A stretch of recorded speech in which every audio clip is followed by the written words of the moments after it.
Cuacanya gimana? Kalau di Sulawesi berarti sekarang udah jam berapa? Jam? Sehat ya Pak Andi Taufan. Ibu, Nih, Kang Edward ikut sit in Ibu, ya Pak. Ibu, suaranya Ibu bergema. Bu, suaranya Ibu bergema. putus-putus Bu, maaf. Ya, Suaranya Ibu bergema putus-putus, Bu. oh gitu. Kenapa ya? Berarti jaringannya tidak bagus. Ini Masih Bu, masih jelek suaranya. Halo. Terlalu dekat mungkin dengan mic-nya, Bu. Oke.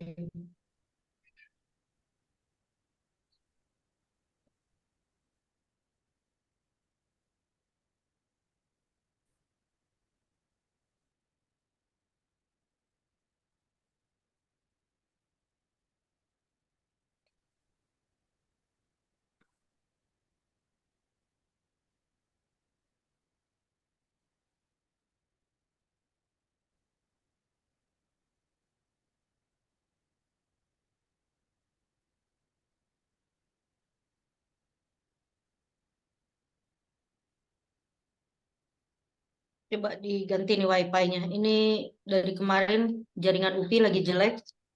Saya tethering aja. Baik, selamat pagi semuanya. Alhamdulillah ini sudah pertemuan ketiga ya. Asli ketiga ya kita ya. iya Bu, ketiga. Halo. Halo, Iya, ketiga Bu. Apakah suara saya masih Iya, Bu, pertemuan Halo. ketiga, Bu. Udah bagus kah suara saya? Sudah. Masih sedikit putus-putus Bu. Oke.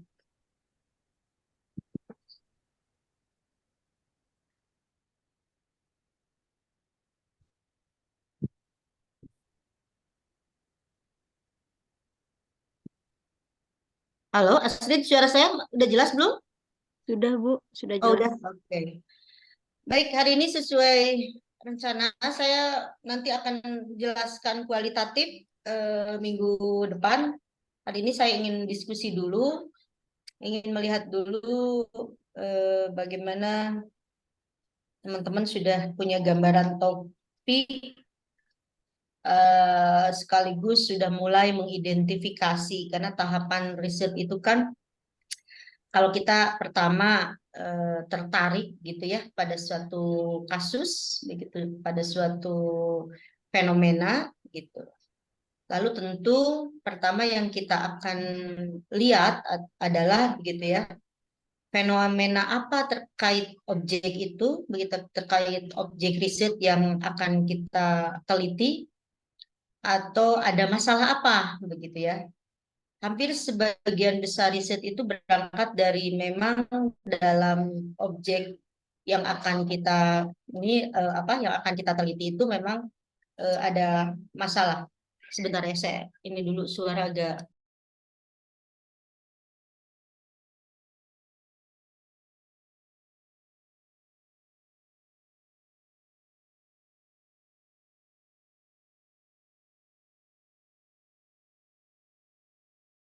Punya kira-kira kenapa sih gitu reasoning kita untuk memilih topik itu. Nah, coba kita mulai dari siapa? Pak Andi Taufan dulu. Pak Andi Taufan sudah punya ide apa nanti tesisnya? Sebenarnya baik tesis apa itu riset ya, konsentrasi riset maupun perancangan. Perancangan itu kan juga sama makanya seperti Pak Evan dan Pak Edward ikut gabung di kelas saya karena memang untuk perancangan pun harus diawali gitu ya dengan riset dulu, dengan penelitian dulu. Mangga mau siapa dulu yang mengangkat topik diskusinya? Pak Andi Taufan Saya, mau Bu. mulai? Izin, Bu. Boleh, siapa? Saya, Bu, mencoba. Siapa Saya, Pak? Bu. Oh ya silakan Taufan. Pak Andi. Pak Andi Taufan, mangga Pak Andi. Saya berencana Bu mengangkat tema pengkondisian ruangan, pengkondisian udara terhadap pencegahan sick building syndrome Bu pada ventilasi ruang rawat inap penyakit TB Hmm. pada rumah Jadi sakit daerah. objek risetnya, lokus risetnya rumah sakit ya Pak ya? Rumah sakit Rumah sakit daerah. Sebentar daerah Pak Andi, Sulawesi kapan saya Barat. tulis dulu Pak. Nanti kan Bapak ini, oh iya, riset ya, bukan ke perancangan. Jadi objeknya Bapak satu-satu dulu ya. Objeknya adalah rumah sakit daerah RSUD Sulawesi ya Pak ya? Sulawesi Barat. Sulawesi Barat.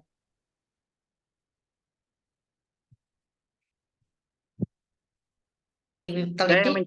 Saya mencoba mengangkat tema ini Bu karena sistem pengkondisian ruangnya dia menggunakan AC sentral, sementara untuk penyakit TB ini kan menularnya lewat udara.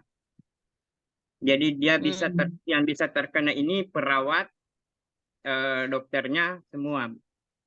Dia penekanan pada sick building syndrome Bu. Lalu, jadi pertama berarti Bapak mengidentifikasi ya dari existing yang ada sekarang ya Pak ya? Iya. Di rumah sakit daerah Sulawesi Barat ini gitu ya. Tadi di ruang apa Pak? Khusus perawatan apa? Spesifik TB, lagi? penyakit TB Bu. Gigi. Penyakit TB. gigi. TB, tuberkulosis. Oh, TB, tuberkulosis. Tuberkulosis. Oke. Jadi nanti mau menganalisa apanya Pak? Melihat, membandingkan antara standar misalnya ya. Standar atau gimana? Kan tadi pertama masalah yang Bapak ajukan bahwa dengan AC sentral Ya. itu berdampak pada begitu ya, justru penularan yang lebih cepat begitu? Lebih cepat. Kan ada ruangan infeksius. Ruang infeksius ini adalah ruangan untuk penyakit kronis TB, termasuk dengan yang virus COVID kemarin Bu. Tapi AC-nya AC sentral, bukan AC. Jadi bisa saja terdampak ke perawat yang jaga, dokter, karena dia satu apa ya, AC-nya itu tidak sendiri-sendiri Bu. Padahal seharusnya di setiap ruang begitu AC masing-masing gitu, bukan AC sentral. Nah itu pertama kan Bapak coba urai dulu ya Pak ya. Jadi topiknya nanti ditulis Pak, kalau perlu mungkin Bapak buat dulu rumusan ya, rumusan gitu. Kita judul atau topik percisnya boleh sambil berjalan. Yang terpenting begitu, yang terpenting ini semua ya, yang terpenting kita sudah punya fokus kajian. Kalau Bapak kan berbicara berarti thermal itu ya, berbicara tentang ya fisika bangunan ya Pak ya, lebih mengarah ke fisika bangunan, terutama di dalam penggunaan AC di dalam ruangan begitu. Nah jadi dielaborasi dulu Bapak, yang nanti yang pertama Bapak lakukan, adakah misalnya harus dicari dulu sebagai studi awalnya, adakah contoh kasus begitu ya yang memang pernah terjadi begitu ya, atau bukan yang pernah terjadi, bahwa itu Bapak harus survei awal lah ya, apakah itu Bapak bikin kuesioner sederhana atau mewawancarai si pengguna ruang, artinya bisa perawat, bisa dokter begitu ya, atau pasien sekalipun begitu. Apakah betul dengan, artinya begini, nanti ada kan Bapak harus melihat tuh standar yang seharusnya untuk ruang perawatan TB tuberkulosis ini, mungkin lihat standar internasional Pak, atau ada di standar ID, ada enggak gitu Pak, ya, harus dicari apakah dia harus berbeda dengan ruang perawatan lain begitu. Nah, itu standarnya Bapak harus cari gitu. Iya, Pak. Iya, Bu. Lalu mm-mm. Lalu Bapak melakukan studi kecil dulu, Pak. Apakah itu wawancara atau apa begitu. Jadi ada standar yang sifatnya sudah terukur ya, sudah terukur baik itu secara fisika bangunan ataupun standar yang dikeluarkan oleh IDI barangkali ya, oleh IDI Ikatan Dokter Indonesia ya, Iya, Bu. bahwa untuk masing-masing spesifikasi penyakit itu di rumah sakit itu ternyata selain desain begitu ya, desain ruang, tapi tentu desain terkait dengan gitu perencanaan terhadap pengkondisian ruangnya begitu kan gitu. Nah, jadi Bapak harus branding cari rumah sakit lain referensi gitu sebagai acuan gitu, ada nggak yang memang eh, apa diterapkan yang seharusnya itu begitu, AC yang per ruangan bukan AC sentral. Jadi kan nanti ujungnya Bapak si riset ini harus mampu merekomendasikan ya, harus bisa mengeluarkan rekomendasi terhadap RSUD itu begitu. Jadi ini benar-benar fisika bangunan, Pak, teknis perhitungan dan dilengkapi dengan tentu survei atau observasi di lokasi gitu. Jadi nanti pertama ini risetnya adalah riset bisa gabungan ya, kuantitatif, kualitatif, kemudian teknik pengumpulan datanya Bapak bisa wawancara, observasi, dan pengukuran dengan alat, begitu ya. Ada Iya, Bu. pengukuran dengan alat. Kalau pengkondisian ruang yang terkait dengan suhu, dengan sirkulasi udara kan itu ada alatnya ya Pak ya, begitu. Nah, jadi coba Bapak susun dulu dalam sebuah minggu. Hari ini kita diskusi topik saja dulu. Kalau sudah ditayangkan di PPT atau sudah punya draft, nanti teman-teman yang lain silakan di share screen. Nah, tetapi minggu depan itu sudah dituangkan dalam tulisan, Pak. Minimal Bapak nggak apa-apa topiknya belum terstruktur, nanti kita perbaiki bersama, begitu ya seiring perjalanan. Tapi yang terpenting identifikasi dulu permasalahannya, begitu ya. Lalu referensi rumah sakit lain, begitu ya, khusus untuk ruang perawatan TB, begitu seperti apa. Ketiga adalah tadi standarnya memang ada nggak gitu. Memang standarnya baik IDI, baik standar nasional maupun internasional. Seharusnya kalau kedokteran kan internasional pasti ya, harus sama begitu. Coba dicari itu Pak, seperti itu. Nah selama Iya, Bu. ini selain tadi bahwa Bapak mengatakan di sana AC center, ada lagi masalah lain Pak, yang sekiranya bisa menjadi sudah Bapak identifikasi itu sebagai masalah? Pengaruh perletakan ventilasi mungkin, Bu. Nah, itu kan ventilasi. Ya. Oke, Pak. Jadi Bapak fokus aja ini mah ke masalah fisika bangunan ya, Pak ya, thermal begitu ya. Ya, Bu.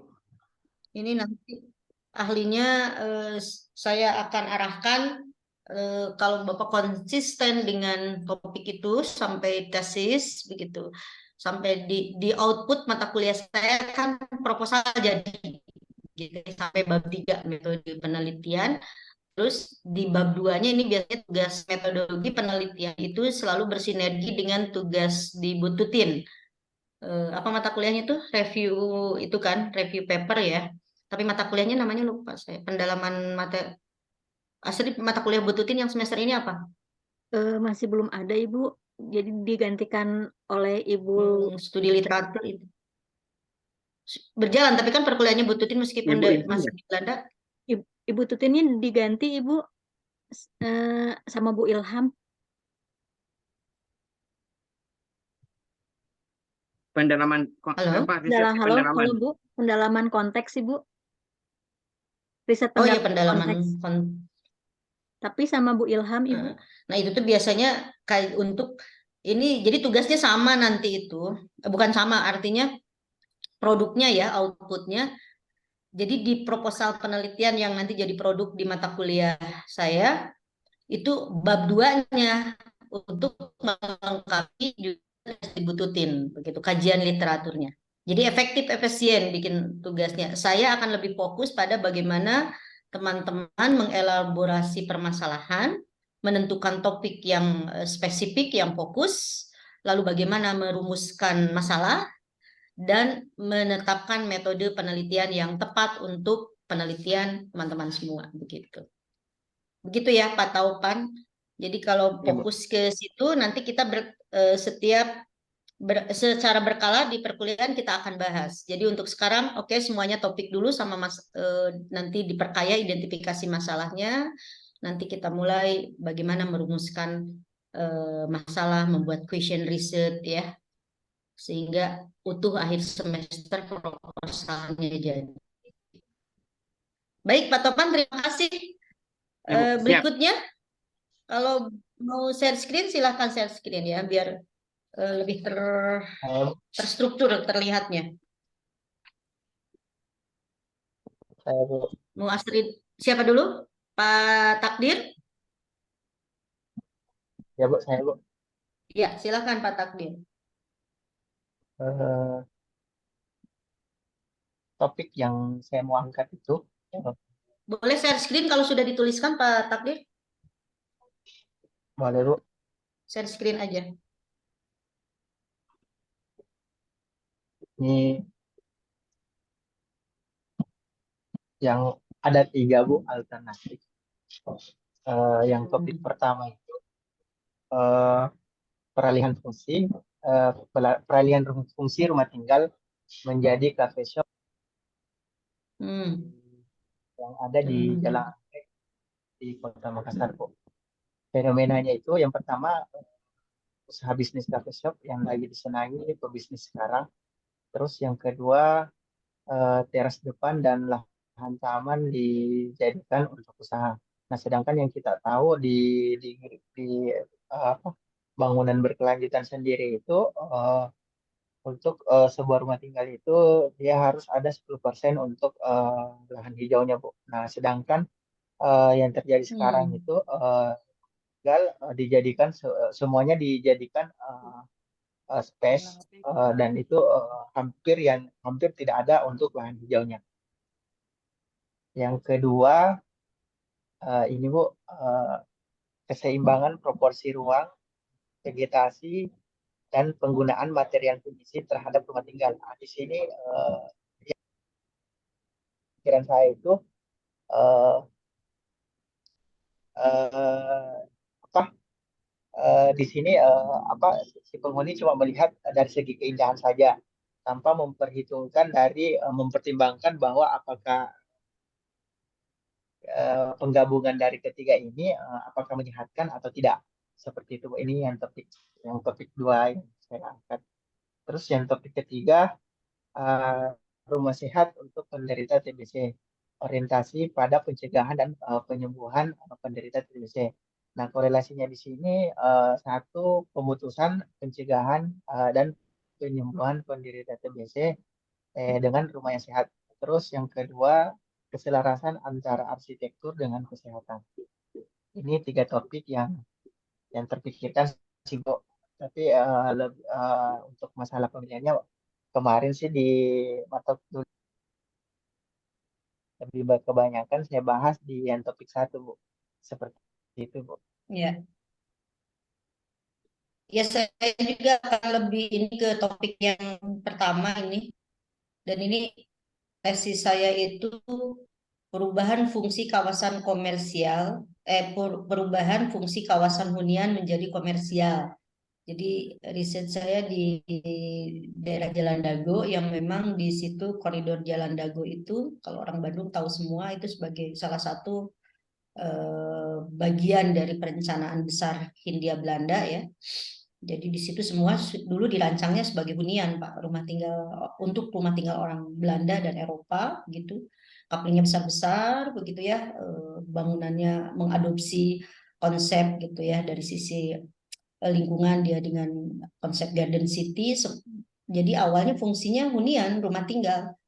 Tetapi terutama riset saya memfokuskan terutama setelah krisis moneter dulu banyak beralih fungsi Pak. Rata-rata menjadi kafe, menjadi restoran, begitu jadi factory outlet, begitu jadi berubah fungsi.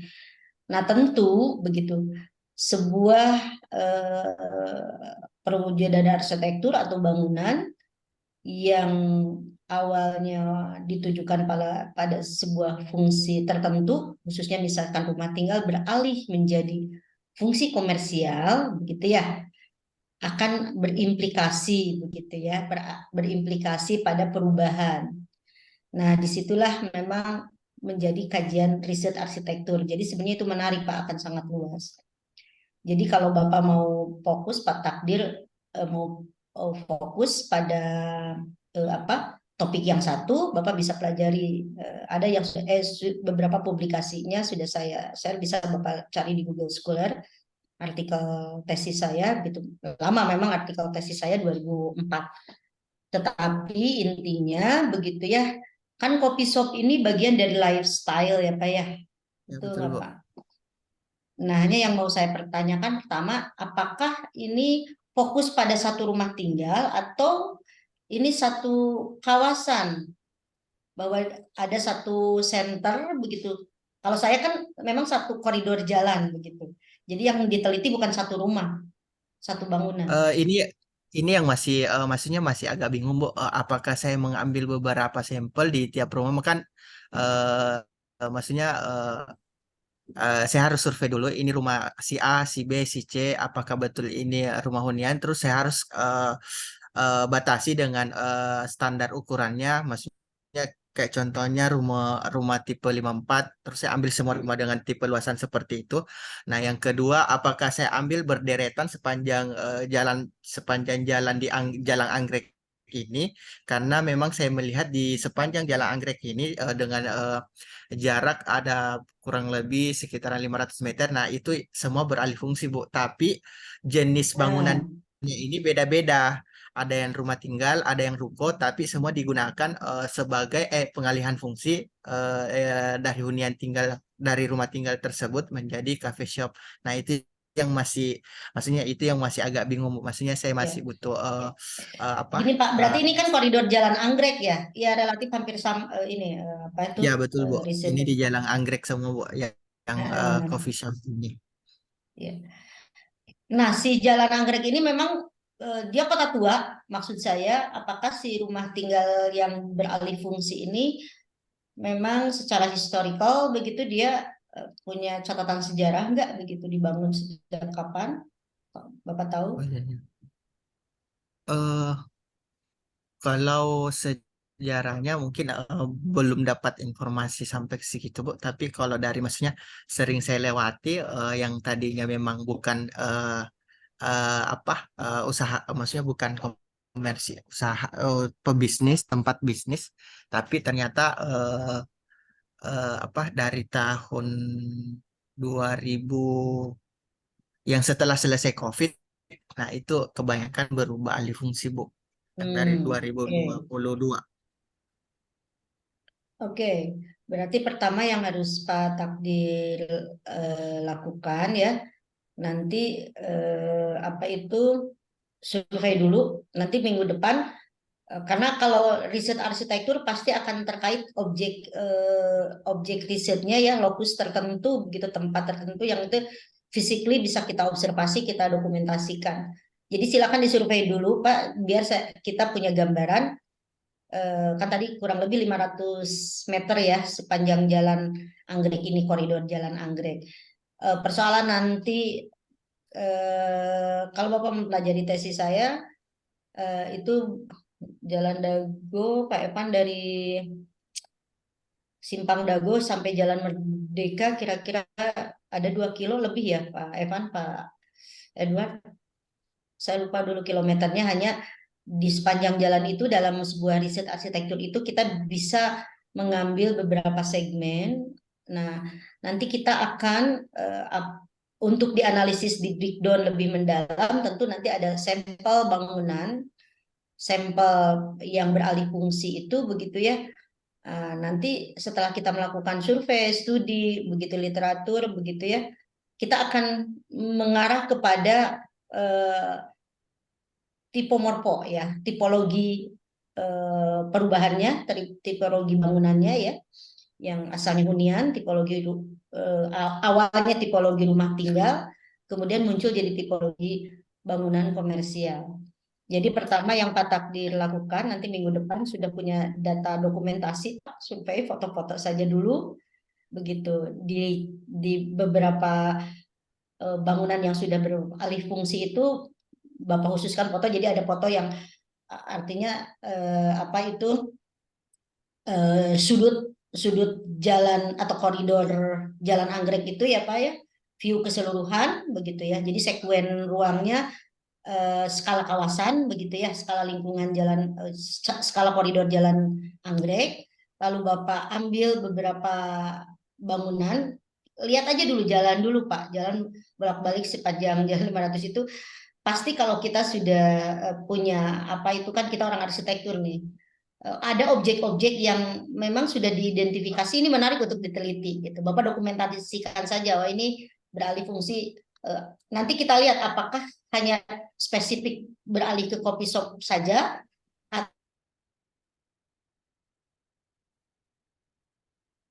bisa coffee shop, bisa restoran, bisa jadi fungsi yang lain, tetapi yang jelas itu asalnya rumah tinggal beralih fungsi jadi dagang atau komersil gitu Pak. Bapak dokumentasikan saja dulu. Itu pertama ya Pak ya, survei dulu dan Siap, Bu, siap. observasi. Nah, nanti ini bisa Bapak, kalau dulu saya murni kualitatif, saya benar-benar dari mulai teori keserasian visual, Bapak tolong catat nanti Bapak cari teori tentang keserasian visual ya, kawasan kota. Nah, ini karena berbicara juga coffee shop, jadi coba Bapak pelajari juga teori lifestyle dalam arsitektur ya, gaya hidup begitu ya, karena kita tahu bersama arsitektur itu selalu berkembang mengikuti perkembangan manusianya begitu ya. Jadi makin ke sini ya gaya hidup masyarakat, terutama masyarakat perkotaan, sekarang kan trennya memang ngopi ya, gitu, nongkrong ngopi gitu. Maka banyak baik desain baru atau peralihan fungsi begitu untuk memfasilitasi gaya hidup masyarakatnya, begitu masyarakat perkotaan.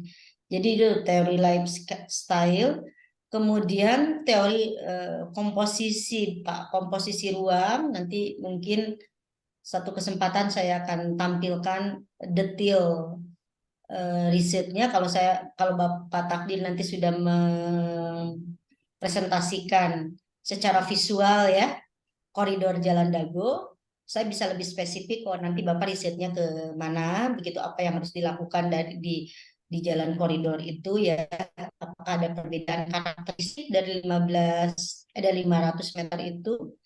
Misalnya kalau saya di sepanjang koridor itu ternyata setelah diteliti, setelah diobservasi, bisa menjadi punya karakter 3 segmen begitu.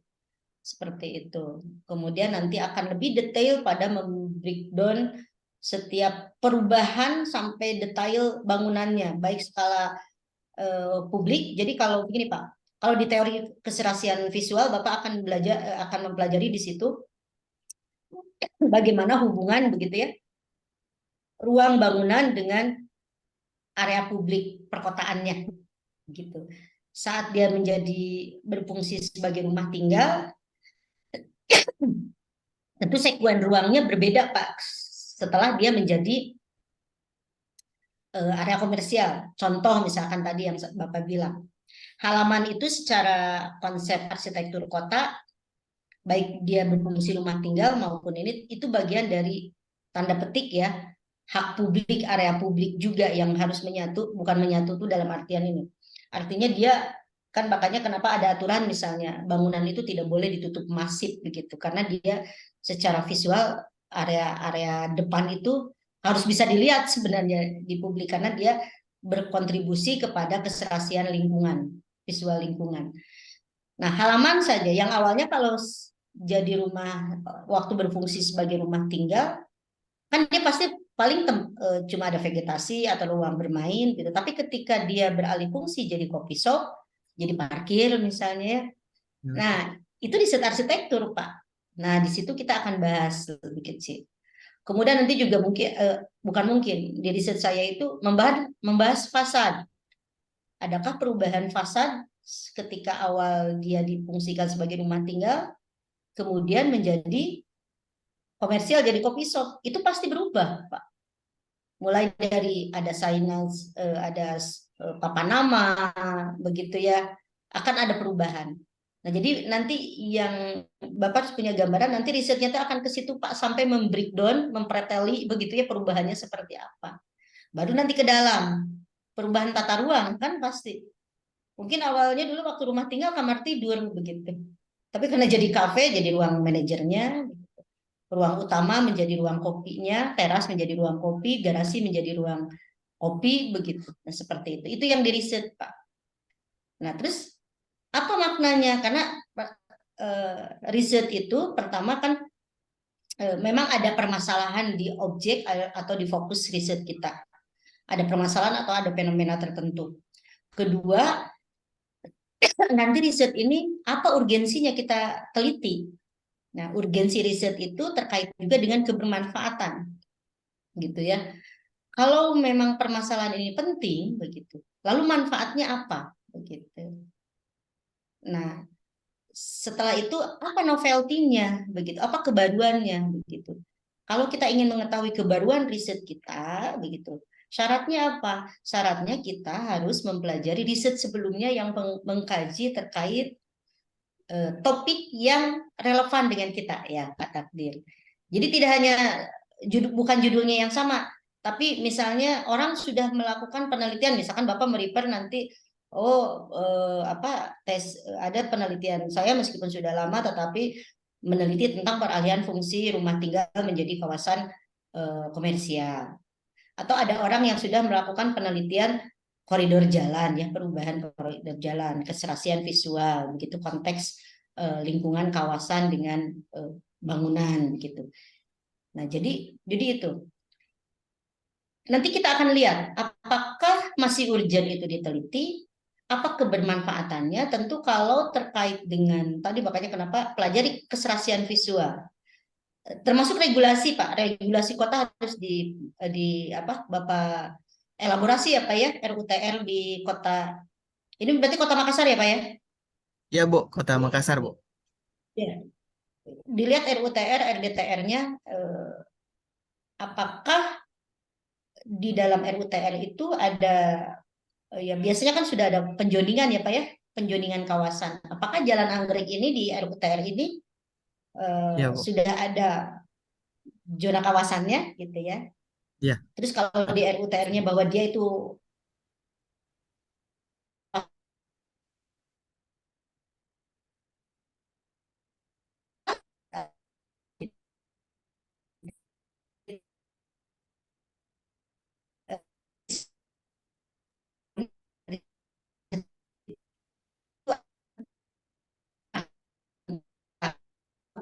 Apa saya yang tidak dengar ya? Ibu, maaf, keputus-putus. Ibu, Bu Lilis, Ibu, punten, suaranya putus-putus, Bu. putus-putus, Bu.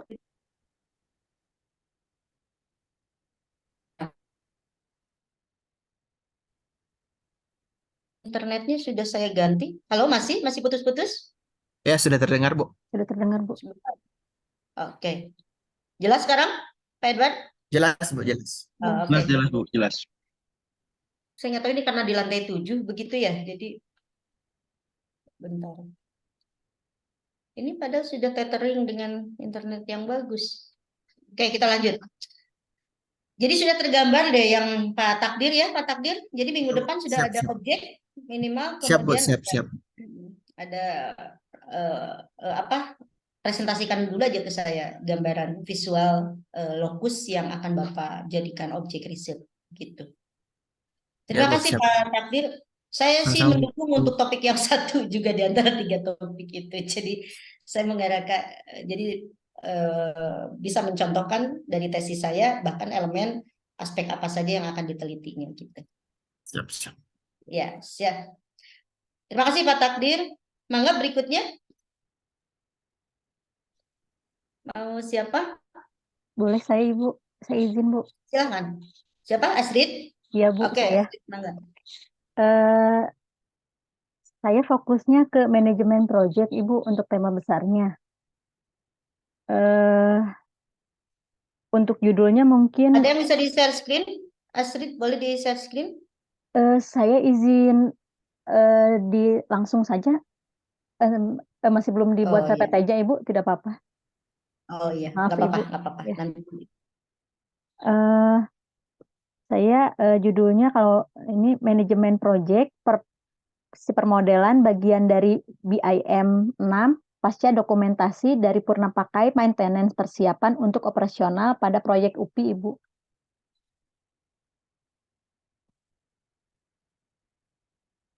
Ibu punten ke mute.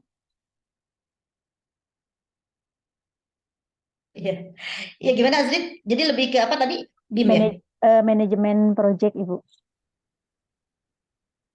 Manajemen project. Manajemen project permodelan Oke. bagian dari BIM pasca dokumentasi dari purna pakai maintenance persiapan untuk operasional pada proyek UPI Ibu. Proyek mana? UPI. Di UPI. Oh, Karena maksudnya karena proyek mana yang ini? mungkin karena saya pernah melakukan pengawasan di Museum UPI Ibu, atau enggak proyek-proyek UPI dalam kurun waktu 10 tahun ini. Karena yang proyek yang pertama itu kan Museum UPI, FPEB ya Bu ya. Selanjutnya sekarang udah mulai ada bangunan parkiran dan lain-lainnya Bu. Yang Iya. diawasnya oleh Ceria Jasa untuk MK-nya Bu. Jadi ini lebih ke manajemen konstruksi ya. Iya Bu. Kan sekarang itu setelah kalau bangunan parkir kan itu anggaran UPI. Yang proyek Asian Development Bank ini ada 6 gedung nih. Mungkin itu bagus juga sih ya. Itu jelas kebermanfaatannya untuk evaluasi keseluruhan ya. Ada ini gedung kantor saya ini Center of Excellence yang di depan, kemudian gedung FETK baru, gedung D, ada Pasca Sarjana, ada gedung PPG, ada Fakultas Seni dan Desain, kemudian ada Fakultas Ekonomi dan Bisnis. Nah, nanti yang kan ini purna pakai, yang mau dilihat adalah purna pakainya. Dokumentasinya Bu, misalkan nanti ada, kalau yang saya kebayang oleh saya itu dokumentasinya kan biasanya suka hilang ya Bu ya, untuk maintenance-nya gitu. Apakah itu penyimpanannya apakah masih baik atau tidak gitu Bu. Kayak misalkan di Museum UPI, sekarang kan itu si pembuatannya itu waktu itu 2012 sampai 2013 kalau nggak salah ya Bu ya. Terus sampai sekarang apakah dokumentasi itu penyimpanannya baik atau tidak. Terus untuk misalnya ada maintenance, as-built drawing-nya itu apakah dipakai ketika ada yang harus diperbaiki atau bagaimana gitu Bu. Ya jadi purna apa artinya setelah digunakan kan bangunan yang dievaluasi itu setelah digunakan. Nah, ada nggak? Saya belum tahu ke riset, berarti itu kan manajemen konstruksi ya. Apakah ada riset ya, banyak riset yang melakukan itu, artinya kan melihat dokumen yang di dalam mungkin dulu di perencanaan sampai apa itu pemeliharaan ya, maintenance itu sebenarnya sudah dibuat dari sejak direncanakan bangunan itu dirancang kemudian dibangun. Lalu kan ada standar maintenance-nya begitu kan, kemudian sekarang dievaluasi kan, berarti begitu? Iya Maksudnya, Ibu, ya kurang lebih tadi seperti. kan mungkin BIM ya? Iya Bu, jadi mungkin Ada itu ininya memang secara teknis. ya rata-rata kalau BIM itu kalau yang saya baca itu ya Bu, BIM itu hanya dipakai itu sampai prarancangan Ibu untuk dibangun di konstruksi. Tapi untuk dipakai setelah konstruksi itu selesai, apakah masih terpakai atau enggak gitu Bu? Nah itu makanya tadi saya menariknya di situ. Oh, saya pikir memang ada BIM karena saya tidak secara kompetensi saya nggak tidak punya keterampilan kompetensi tentang BIM secara teknis. Nah, yang saya tahu begitu, BIM itu yang sekarang itu kan digunakan dalam perencanaan gitu dan perancangan. Nah, apakah di dalam apa itu pasca begitu ya, sudah ada nggak gitu ininya apa tuh sistemnya ya Ya. secara teknis. Nah, itu justru kalau memang si BIM itu bisa juga untuk mengukur, mengevaluasi purna pakai begitu ya. Mungkin itu novelty-nya di situ, kebaruan risetnya Astrid gitu. Nah, mungkin yang perlu dicari adalah berapa minimal bisa berapa lama lah ya penggunaan sebuah gedung hasil rancangan itu untuk dilakukan evaluasi atau seharusnya sudah dilakukan evaluasi. Coba studi literatur ya, cari riset yang pernah dilakukan, mungkin banyaknya riset di teman-teman MK ya, manajemen konstruksi. Ada nggak yang sudah pernah melakukan itu? Kalau saya kan yang saya tahu nih riset POE, post occupancy evaluation gitu ya, evaluation itu memang sudah ada secara metodologis, itu sudah banyak yang pakai gitu POE. Jadi nah, tapi kalau dengan menggunakan tadi BIM itu pasti novelty-nya sangat tinggi gitu ya. Kalau POE ini kan sudah metode yang sudah dikenal lama ya untuk mengevaluasi bagaimana bangunan itu setelah digunakan. Artinya di POE itu kan post occupancy itu meriset gitu, menganalisis begitu, adakah gap begitu ya, adakah gap antara perencanaan dan perancangan sebuah bangunan dengan sekarang penggunaannya begitu. Itu dengan POE ya, nama metodenya POE begitu. Nah, kalau yang Astrid sekarang akan lakukan, coba cari saja. Menurut saya sih itu kalau dengan BIM itu belum banyak yang melakukan begitu, itu malah jadi novelty-nya tinggi begitu, novelty-nya sangat tinggi. Yang penting pertama yang tadi Astrid lakukan, ada nggak mungkin banyak teman-teman MK karena itu kan wilayah MK, jadi saya kurang banyak memasuki riset-riset MK. Banyak nggak orang MK yang sudah melakukan riset untuk itu selain dengan POE? Kalau ini kan hampir sama dengan POE juga kan. Kalau POE memang lebih menganalisis banyak kepada fungsinya, difungsikan tidak, gitu. Sesuai perencanaan tidak. Nah, kalau Astrid terlihat seperti ke ininya ya, maintenance-nya ya, apakah Iya. dilakukan nggak pemeliharaannya sesuai dengan perencanaan, begitu ya? Atau gimana? Lebih ke pengarsipannya Bu untuk dokumen. Dokumennya ya. Iya, lebih ke Seperti dokumen. apa maksudnya dokumen? Apakah bisa nggak masuk ke area bidang kita riset arsitektur? Eh, itu yang masih saya agak-agak masih abu-abu Bu untuk sayanya. Apakah sekiranya itu masih apa ya? Masih relevan atau ada yang meneliti atau tidak ada gitu Bu. Karena kan rata-rata dokumentasinya agak-agak kalau kalau data-data itu suka hilang ya Bu ya, itu sih Bu. Terus kalau misalnya harus ada misalnya maintenance lampu, tapi yang harus dibobok misalnya malah dinding gitu loh Bu. Karena karena data-datanya itu hilang gitu Bu. Itu sih yang saya manajemen pengarsipan ya Bu. Lebih ke situ sih Bu. Nah itu karena kan kita arsitektur ya. Iya Bu. Jadi sebenarnya kalau Astrid ini aja dengan metode POE itu sudah jelas itu bagian dari riset arsitektur. Nah, jadi bagian pengarsipan itu hanya salah satu aspek saja gitu. Oh gitu ya. Jadi core-nya risetnya tetap dengan metode post occupancy. Jadi artinya kita meneliti sebuah bangunan yang ingin kita lihat dulu perencanaan dan perancangannya, termasuk mungkin tadi arsip dokumentasi perencanaan perancangan sampai maintenance-nya itu begitu ya. Itu salah satu aspek saja yang akan dianalisis gap-nya. Tapi payungnya mungkin kalau kita keluar bahasanya manajemen pengarsipan, nah itu sudah tidak masuk pada ruang saya melihat itu tidak masuk pada ruang lingkup riset arsitektur. Tapi kalau Astrid masuknya di post occupancy evaluation gitu ya, POE gitu. Itu kita akan melihat Nah, arsip pendokumentasian atau manajemen arsip itu menjadi salah satu aspek saja.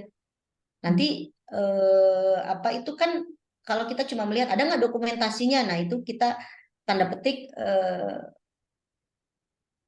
terlalu ya nggak banyak melihat aspek arsitekturnya begitu ya, penelitian arsitekturnya. Tapi kalau POE mungkin nanti Astrid ada aspek tentang penggunaan ruang gitu, fungsi ruang yang di perencanaannya, kok ruang ini dalam perencanaan kan ini, oh tapi dipakainya bukan begitu, sehingga misalkan ada implikasi apa. Termasuk tadi kan, oh harusnya ini maintenance masalah lampu, tetapi kenapa di penggunaan gitu ada apa itu pembongkaran dinding atau apalah ya yang saya nggak ngerti gitu, adakah.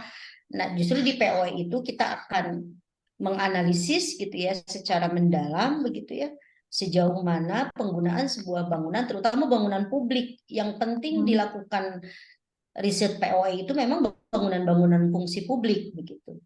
Kalau rumah tinggal relatif, meskipun tadi misalkan Pak Takdir boleh juga riset POE, gimana sih rumah yang apa bangunan yang dulu dirancang rumah tinggal kok beralih fungsi jadi tempat kopi begitu. Bisa aja diteliti POE-nya, tetapi kebermanfaatannya untuk POE tidak terlampau signifikan kalau hanya peralihan fungsi rumah tinggal. Kalau rumah tinggal jadi komersial, lebih banyak kita akan berbicara tentang visual kota, tentang perubahan fungsi privat publik di ruang kota begitu. Tapi kalau POE lebih banyak memang nanti masukan rekomendasinya itu pada kebijakan begitu, sehingga yang objek risetnya adalah bangunan publik gitu. Nah, bangunan pendidikan bangunan publik kan, artinya fungsi publik bukan fungsi hunian. Saran saya sih begitu. Coba saja Astrid mulai sekarang. Kalau saya rekomendasikan, mungkin kan saya melihat sih kalau POE, kalau proyek-proyek EDB mungkin belum bisa, belum terlampau signifikan untuk diteliti karena baru juga dipakai begitu, baru setahun. Mungkin kalau bangunan UPI ada museum yang saya rekomendasikan, ada gedung parkir, tapi kalau gedung parkir relatif ya silakan aja nanti dilihat lah, ada batasan ya, karena riset itu ada batasan. Atau gedung baru PIP yang 10 lantai. Nah, mungkin akan yang lebih menarik adalah museum atau gedung PIP begitu. Saya sarankan begitu, tetapi coba pelajari dulu POE. Saran saya seperti itu Astrid ya. Baik, Bu. Jadi nanti manajemen pengarsipan itu menjadi salah satu aspek. Kan jadi di situ begini ya, Bapak Ibu sekalian, kita punya topik nih, punya isu begitu ya. Kalau dalam kuantitatif seperti yang sudah saya jelaskan di minggu lalu, di kuantitatif itu ada istilah variabel begitu ya. Dari satu topik itu pasti kita akan mengidentifikasi, minggu lalu saya sudah jelaskan kalau penelitiannya korelasional berarti ada korelasional sederhana, misalkan hanya 2 variabel, kita hanya ingin menghubungkan atau meneliti kausalitas antara variabel X dan variabel Y. Tapi nanti untuk di breakdown variabel ini harus ada beberapa aspek lagi dari setiap variabel, aspeknya apa saja. Dari aspek diturunkan lagi, ada indikator untuk mengukur itu, indikatornya apa. Nah, sebenarnya di dalam kualitatif kita tidak mengenal istilah variabel ya. Tapi kita mengenal langsung aspek saja. Nanti aspek ini kita breakdown begitu melalui metode yang ada di pendekatan kualitatif begitu ya. Nah, bersabar saja kita ikutin. Pokoknya yang penting sekarang saya ngarahin dulu topik saja. Nanti di setiap pertemuan saya akan arahkan, coba pelajari dulu aja ini POE cocok enggak gitu. Make sure enggak dengan yang dimaksud idenya Astrid begitu. Oh ya kayaknya ini. Karena saya sih punya pemikiran tadi kalau hanya manajemen pengarsipan mungkin nggak masuk pada ruang lingkup payung risetnya arsitektur begitu. Khawatirnya begitu. Ya, Astrid ya? Nah, baik, Ibu. Ibu, maaf Jadi mau tanya. dari 3 enggak. Untuk ini berarti kualitatif Bu, Gimana? atau kuantitatif ya untuk penelitiannya kalau ke POE? Kalau POE POE itu kualitatif karena dia sudah secara teknis di situ ada alurnya, tahapan dalam riset POE gitu. Ada bagan skema yang nanti itu masuk pada tahapan riset. Jadi yang penting sekarang pelajari dulu tentang POE-nya, bagaimana tahapan di riset POE. Tapi itu memang secara umum dia pendekatannya kualitatif gitu ya. Jadi kenapa saya selalu menyatakan bahwa kita selalu bisa mix gitu, mix metode ya. Mungkin saja itu kalau berbicara POE ya, saya sih pernah melakukan riset POE tapi dilengkapi juga dengan survei ke pengguna. Nah, kan itu kalau survei kita sudah menggunakan pendekatan kuantitatif ya, Oke. kita ada surveinya untuk melengkapi analisis kita di teknik POE-nya, karena di POE itu sudah ada tekniknya tersendiri. Nah, tetapi hasil data kita survei kepada pengguna ya, karena POE itu kan tadi mungkin gap antara fungsi yang dirancang dengan penggunaan oleh si user atau si pengguna bangunan. Kita survei begitu ke pengguna untuk menguatkan analisisnya nanti. Tapi yang penting pelajari dulu dengan POE apakah itu cocok atau tidak begitu. Terus kemudian kalau memang fokus ingin juga mengelaborasi tentang dokumentasi pengarsipan itu jadi aspek saja, bukan jadi utama topiknya gitu. Gitu saran saya ya, Astrid ya. Baik Ibu, terima kasih Ibu. Baik, yang lainnya siapa yang sudah kita kuliah? Seperti biasa Bapak-bapak nyampe jam 10 ya, biar Bapak-bapak yang di Sulawesi memasuki masa Jumatannya tidak telat dan saya juga bisa menyiapkan ke perkuliahan jadwal berikutnya 10.20. Ada lagi yang akan menyampaikan? Saya, Bu. Pak Edi? Iya, Ya, Bu. Bangga. Kalau boleh share screen Pak kalau sudah Ya, Bu. dituliskan. Cuman masih dalam bentuk Word, Bu. Karena kemarin cari beberapa literatur belum dirangkum baik-baik. Oke, Bu. Ini ada beberapa judul, Bu. Ada kurang lebih 5, tapi saya lebih fokus kedua. Itu terkait analisis keberlanjutan perumahan komunal, publik atau umum, atau lebih spesifiknya itu, Bu, perumahan kumuh di Kota Makassar, studi kasusnya juga di kawasan Kota Makassar, Sulawesi Selatan. Adapun saya cari beberapa literatur pemain terkait apa-apa saja rumusan masalahnya, itu sebenarnya ada 5 topik yang akan nanti dikaji terkait masalah bagaimana kondisi perumahan komunal di Kota Makassar saat ini dan faktor-faktor apa yang mempengaruhi keberlanjutan perumahan tersebut di tengah gempuran rumah susun, terus perumahan komersil dan perumahan subsidi lainnya. Terus yang kedua adalah apa saja aspek-aspek yang penting yang harus dipertimbangkan dalam merancang perumahan komunal yang berkelanjutan di kawasan Kota Makassar, termasuk dalam hal penggunaan lahan, sumber daya energi, dan air, serta bahan bangunan. Artinya, bagaimana kita mengelola kembali perumahan kumuh yang mungkin susah atau sukar untuk direlokasi untuk menjadi hunian yang lebih baik. Terus yang ketiga adalah bagaimana mengevaluasi keberlanjutan ekonomi dan sosial dari perumahan komunal atau kumuh di kawasan Kota Makassar dengan memperhitungkan aspek partisipasi masyarakat, keadilan sosial, dan pengaruhnya terhadap kualitas hidup penghuni. Artinya, Bu, karena kan terciptanya kawasan hunian itu terkait tiada lain tiada bukan adalah faktor ekonomi itu sendiri. Sehingga beberapa kota-kota di Kota Makassar itu menjadi titik kumuh itu dikarenakan pertama tadi itu faktor, yang kedua adalah kebutuhan lahan. Sehingga terciptanya juga stigma bahwa ini adalah perumahan kumuh karena kurangnya antipati masyarakat terhadap orang-orang yang tinggal di kawasan yang kalau boleh dikatakan adalah kurang layak, seperti itu. Terus yang terakhir adalah bagaimana memastikan kesinambungan dan pemeliharaan perumahan komunal, publik umum atau lebih tepatnya kumuh di masa depan, termasuk melalui penerapan konsep desain yang adaptif dan pengolahan yang efisiensi.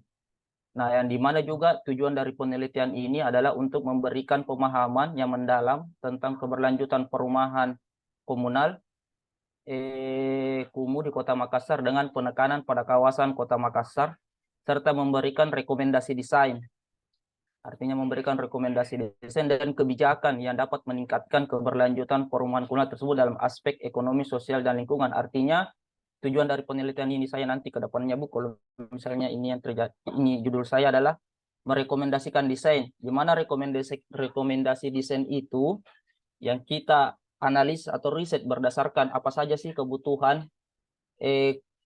yang layak di perumahan kumuh tanpa mengesampingkan yang pertama adalah faktor biaya, yang dimana juga faktor biaya itu harus bersinergi dengan lahan dan juga kebijakan pemerintah, karena kan untuk peran penting dalam pertumbuhan perumahan kumuh itu kan tiada lain tiada bukan adalah kebijakan pemerintah itu sendiri, Bu. Itu judul saya yang pertama. Dan yang kedua adalah perumahan berkelanjutan di Kota Makassar dengan analisis kebutuhan, rancangan, dan implementasinya. Yang dimana ada beberapa faktor juga, di sini ada 6, yang menjadi titik rumusan masalahnya, yaitu apa saja tantangan utama dalam pengembangan perumahan berkelanjutan di Kota Makassar. Terus yang kedua adalah bagaimana pola pemukiman dan kebutuhan perumahan di Kota Makassar saat ini, serta bagaimana pengaruhnya terhadap pengembangan perumahan berkelanjutan di masa depan. Artinya bagaimana sih pengaruh-pengaruh perkembangan, karena perkembangan dan pengembangan perumahan di Kota Makassar itu, Bu, sudah sangat pesat. Sudah sangat pesat dan sudah mengambil budaya-budaya dari luar. Seperti itu, sehingga ada juga beberapa faktor yang dimana kita akan tetap mempertahankan ke depannya terkait masalah gaya-gaya desain yang budaya untuk dipertahankan kembali di hunian-hunian komersil di Kota Makassar. Terus yang ketiga adalah bagaimana merancang perumahan berkelanjutan dengan mempertimbangkan faktor lingkungan, sosial, ekonomi di Kota Makassar. Kenapa ini penting, Bu?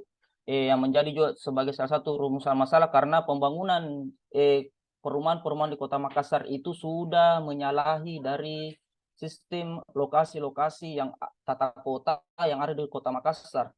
Salah satu contoh yang menjadi perumahan komersial sekarang di Kota Makassar itu di area pesisir pantai dan juga di area pesisir yang menjadi titik-titik resapan air di Kota Makassar, yang tadinya sudah dirancang bahwa di lokasi ini sudah tidak boleh dibangunkan perumahan karena ini merupakan area resapan, tetapi ada kebijakan dari pemerintah sehingga lahan tersebut menjadi perumahan huni yang dimana jumlah penduduknya itu terlalu besar, sehingga dampaknya ketika musim hujan itu cukup parah. Terus yang kelima adalah bagaimana menerapkan konsep partisipasi masyarakat dalam pengembangan perumahan berkelanjutan di Kota Makassar serta dampaknya terhadap keberlanjutan perumahan tersebut. Terus yang terakhir adalah apa saja faktor-faktor kunci yang mempengaruhi keberhasilan implementasi proyek perumahan berkelanjutan di Kota Makassar serta mengatasi hambatan-hambatan yang mungkin timbul. Mungkin seperti adapun tujuan penelitian ini saya akan lakukan nanti untuk memahami tantangan-tantangan merancang dan mengimplementasikan perumahan berkelanjutan di Kota Makassar dengan fokus pada integrasi aspek lingkungan, sosial, dan ekonomi. Dan penelitian ini juga bertujuan untuk menghasilkan rekomendasi dan pedoman praktis bagi para pemangku kepentingan, khususnya pemerintah itu sendiri, yang berperan dalam pengembangan perumahan berkelanjutan di Kota Makassar. Mungkin ada beberapa lagi, Bu, tapi saya tidak bisa sebutkan karena saya belum merincikan. Cukup mungkin 2 saja dulu, Bu, yang saya bahas. Baik, Pak Edi, coba yang topik pertama tadi ke atas, di scroll ke atas lagi. Gitu.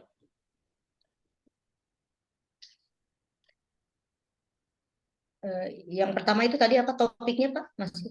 Perumahan komunal, Bu. Sebenarnya lebih ditujukan ini untuk kayak perumahan komersil publik umum, tapi saya lebih memfokuskan di perumahan Edi, perumahan komunal itu apa, Pak? Perumahan publik, Bu, atau umum, tapi yang saya lebih fokuskan ke kumuh, perumahan kumuh. Sebenarnya komunal itu dalam arti kata itu, Bu, dia publik atau lebih ditekankan kayak perumahan subsidi atau perumnas, Bu, perumnas. Cuman saya lebih Hmm, fokuskan oke dia oke. ke perumahan, saya ambil kata konsep umumnya itu di perumahan kumuh, Bu. Begini, kalau begini di dalam istilah arsitektur kota itu ada beberapa kategori housing atau apa itu permukiman ya Pak ya. Jadi ada yang disebut planned dan unplanned gitu ya. Ada yang dirancang, artinya perumahan formal. Dari skala perumnas sekalipun begitu sampai real estate begitu. Kalau dia dirancang memang pertama dia pasti eh, apa khusus begitu direncanakan, dirancang, ada developernya, ada arsiteknya, begitu ada perencanaannya ya. Sehingga relatif gitu. Itu kenapa disebut hunian formal karena relatif direncanakan sehingga dalam tanda petik secara infrastruktur keuangan itu lebih tertata. Nah, yang kedua adalah permukiman yang unplanned, artinya tidak dirancang. Itulah sebagian besar karakter permukiman di Indonesia itu Pak yang unplanned, begitu. Perkampungan, kemudian di kota juga banyaknya ya kampung-kampung kota begitu. Itu kan tidak dirancang secara formal, artinya dia berkembang secara vernakuler kan. Yang dimaksud vernakuler itu begitu ya. Bangunan itu ya tumbuh berkembang sesuai dengan budaya kebutuhan masyarakatnya begitu. Jadi orang beli tanah di situ begitu ya ya udah bangun begitu. Kadang-kadang jalan untuk membangun jalan dan sebagainya itu hasil negosiasi bersama begitu ya, rembugan lahan begitu. Nah, kemudian juga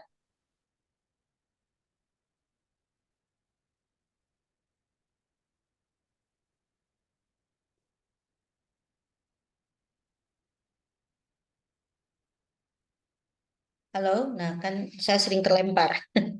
Iya, Bu. Daring ini begini ya. Halo Bapak Ibu, saya Iya, sudah iya, Bu. terdengar lagi suaranya? Sudah, Bu. Ada, Bu. Ya, Bu. Ya. Nah, jadi tadi saya melihat dua hal yang berbeda yang disampaikan Pak Edi. Kalau perumahan, jadi semuanya ada istilahnya ya Pak ya. Perumahan komunal yang dimaksud tadi perumahan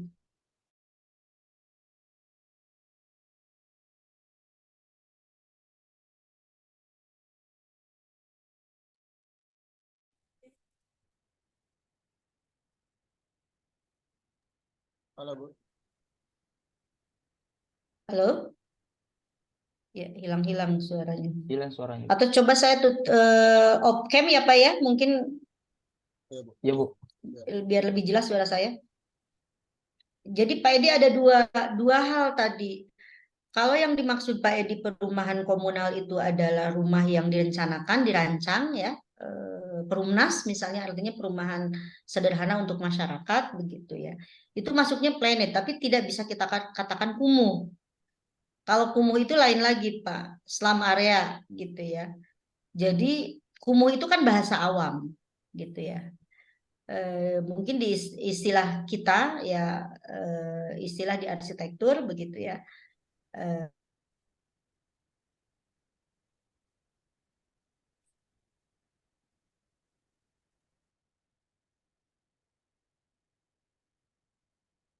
Halo. Halo, Bu. Halo? Ya, coba saya ganti lagi ininya. Ya, begitu Pak. Terdengar suara saya sudah kembali? Mohon maaf ya ini internetnya. Ya, Ini terdengar, ini Bu. pakai WiFi.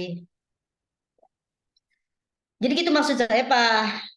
Fokuskan, tegaskan. Karena kalau riset slum area lain lagi Pak. Beda dengan perumahan yang kalau Bapak mau teliti itu rumah yang memang dirancang, direncanakan oleh pemerintah begitu ya, atau oleh swasta begitu untuk kalau tadi Bapak menyebut di topik pertama ya, kita masih diskusi yang topik pertama menyebut itu perumnas begitu ya. Biasanya kan perumnas itu program pemerintah untuk masyarakat menengah ke bawah begitu ya. Tapi kita tidak bisa mengistilahkan itu permukiman kumuh gitu. Bukan slum area.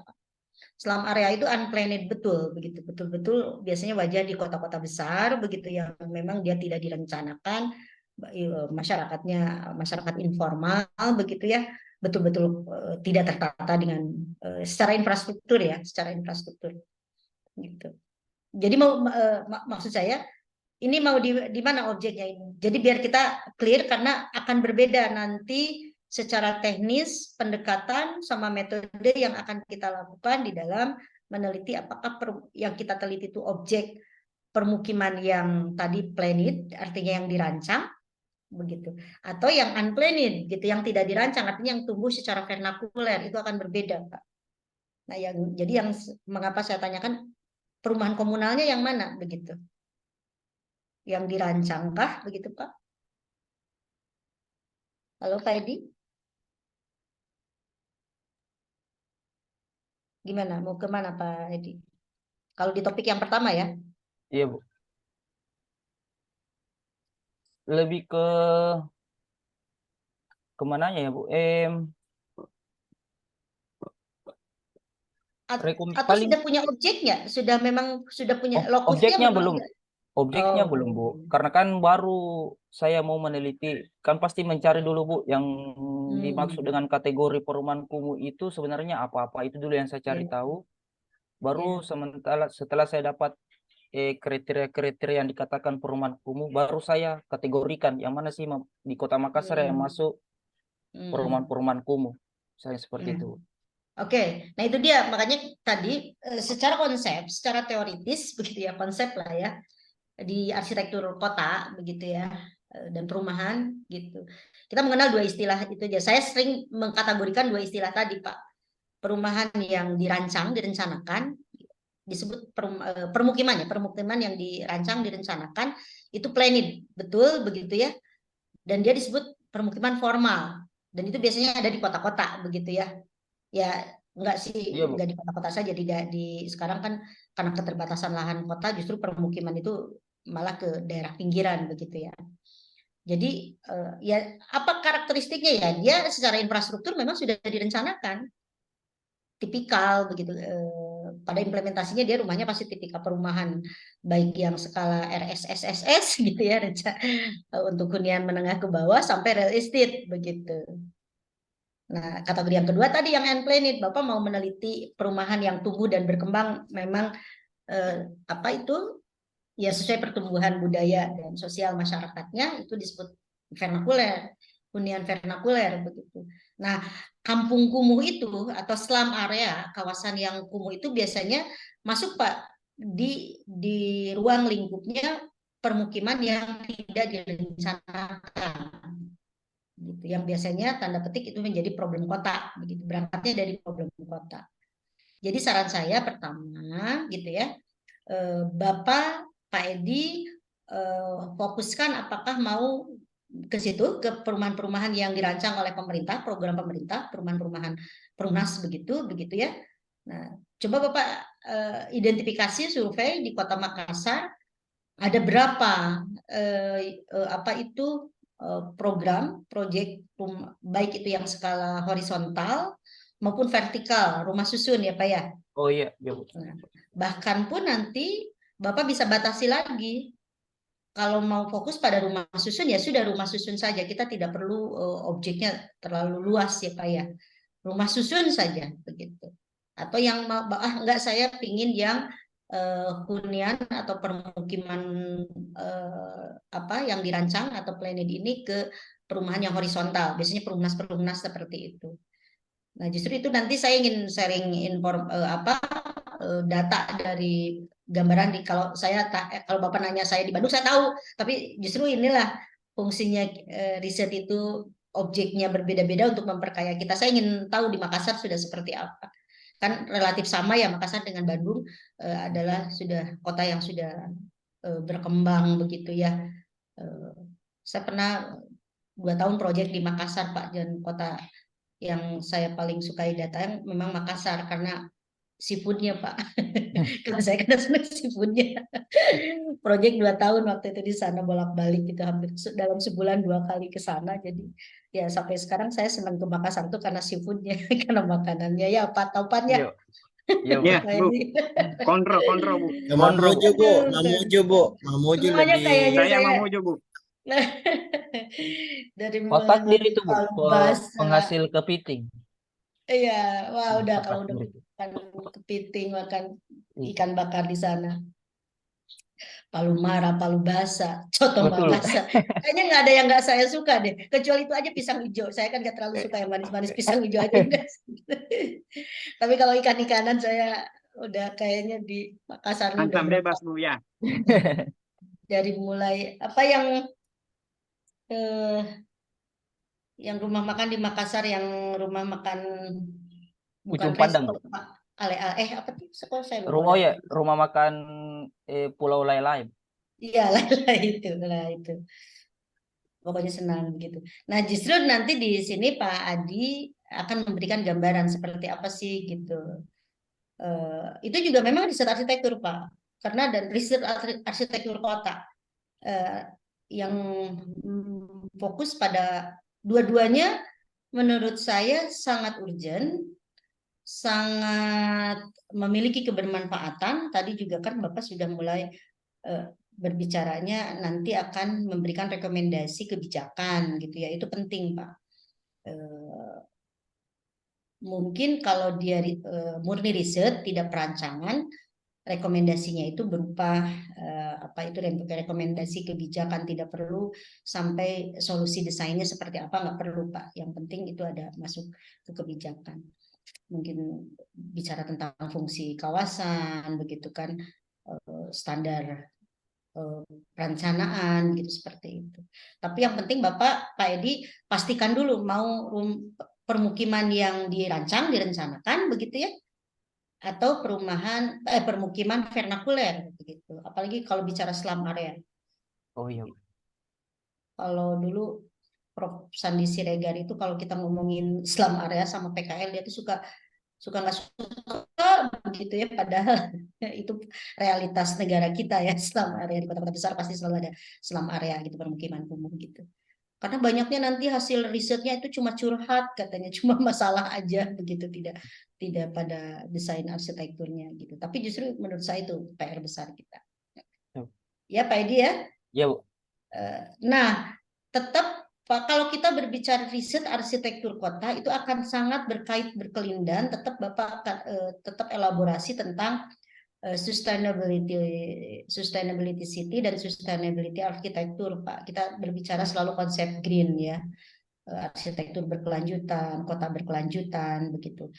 Yang disebut green itu berkelanjutan itu kan tidak semata pada fisiknya, tetapi yang terpenting tentu keberlanjutan itu adalah dampak kepada manusianya. Tadi Bapak sudah banyak menyinggung di rumusan masalahnya gitu. Jadi fokus ke situ.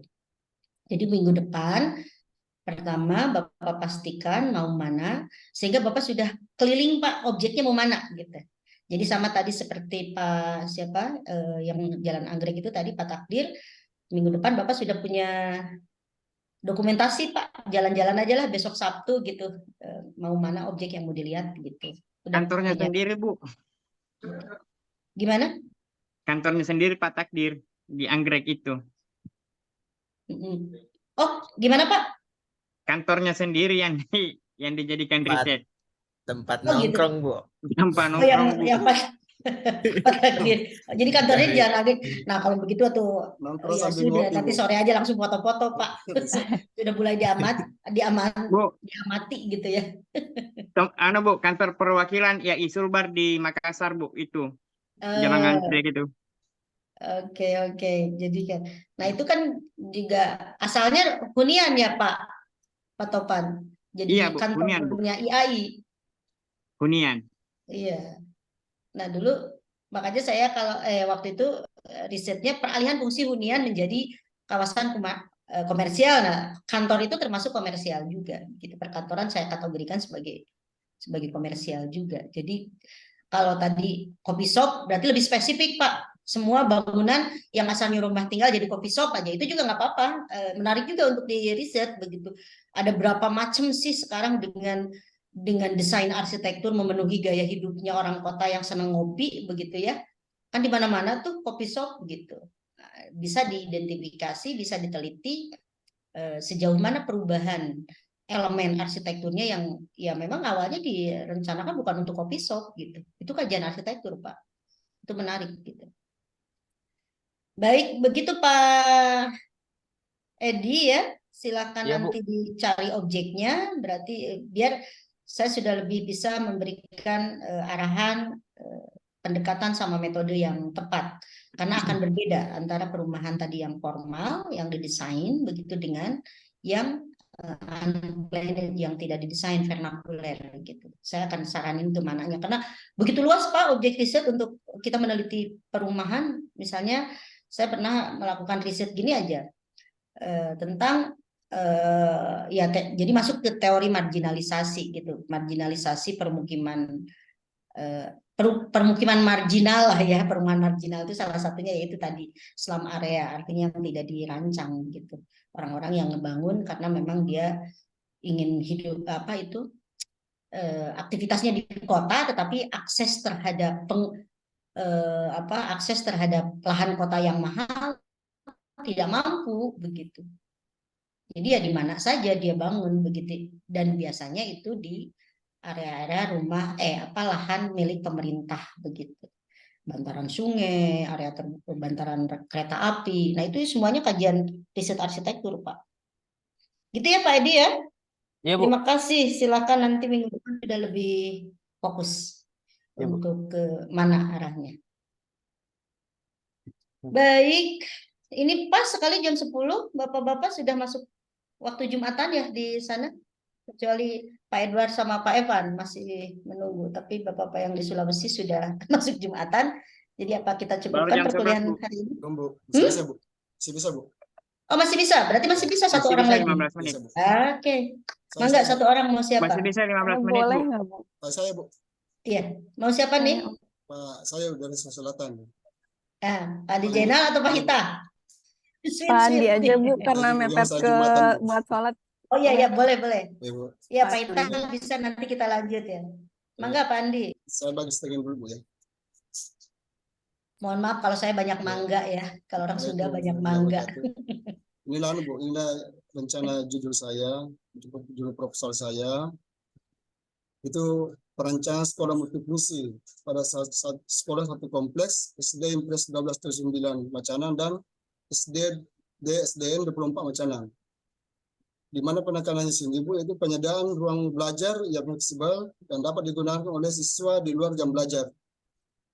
Kenapa masalah ini muncul, Bu? Karena sekolah satu kompleks ini punya siswa yang terbanyak di Kabupaten Bone, Bu.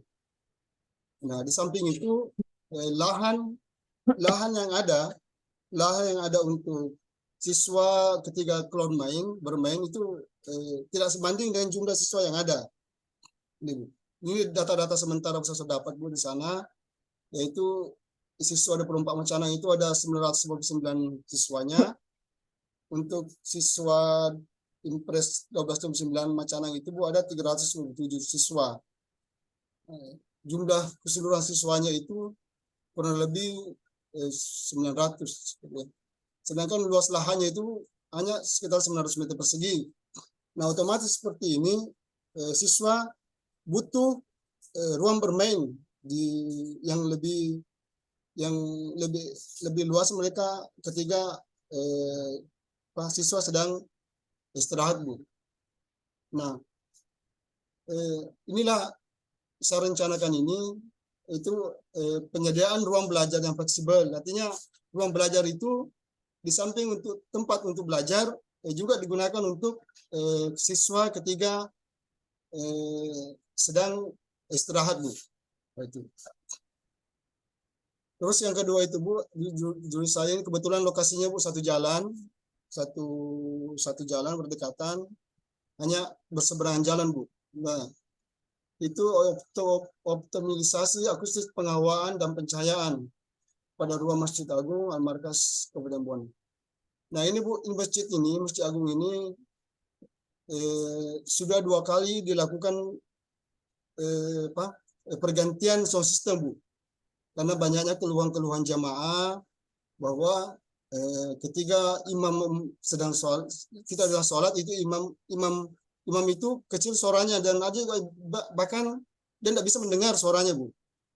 Itu bahkan ada yang bilang bahwa suaranya hanya menggema. Nah, pada tahun 2018 itu Bu, Bupati Bone itu menggelontorkan dana untuk perbaikan sound system. Tapi hanya berselang 1 tahun Bu, ini sudah kembali ke awal lagi. Nah, tahun 2021 kemarin kembali digelontorkan dana menggunakan Raja Maa, tetap seperti itu Bu. Jadi memang ada masalah Bu, ada masalah yang timbul di sini. Nah, inilah yang mendorong saya untuk melakukan riset. Nah, mudah-mudahan riset saya nanti ini bisa berfungsi dan bisa dimanfaatkan oleh jamaah nanti. Halo Bu.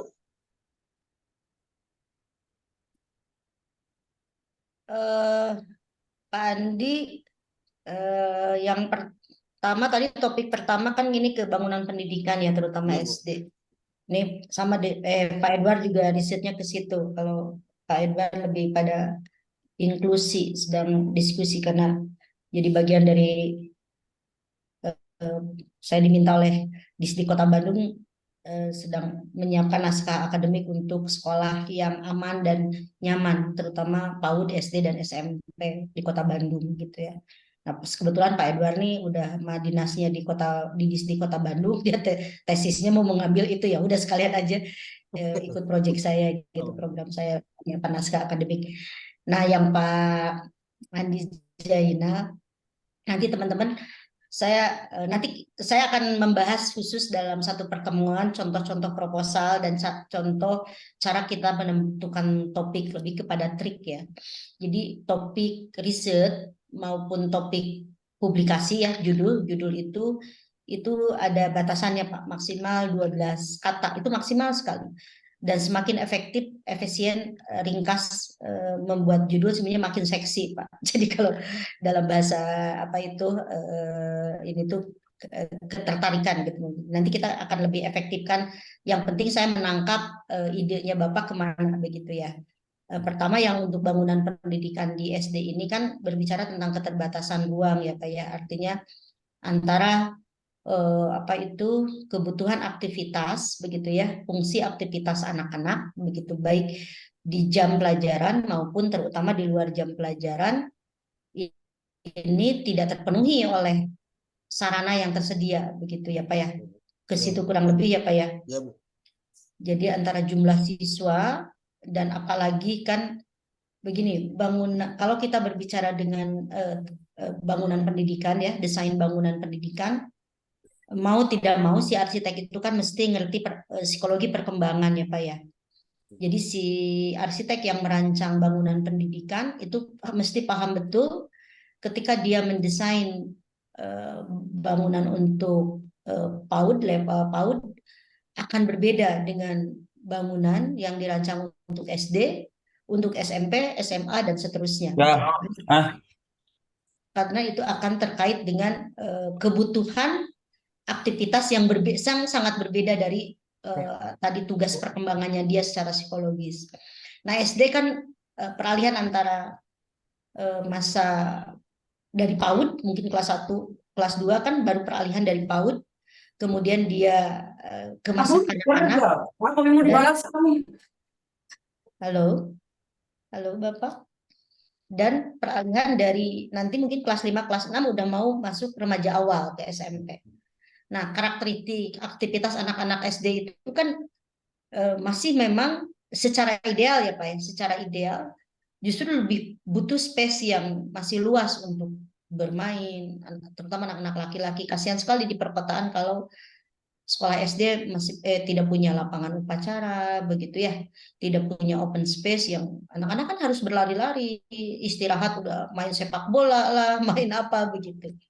Nah kan itu justru persoalan yang banyak sekolah-sekolah dasar di perkotaan Pak, karena terkait dengan keterbatasan lahan gitu ya. Jadi yang saya tangkap Bapak menangkap permasalahan itu gitu. Nah tapi kalau lihat dari judulnya gitu, ini kan seperti akan merancang, meredesain kan ya Pak ya, seperti meredesain.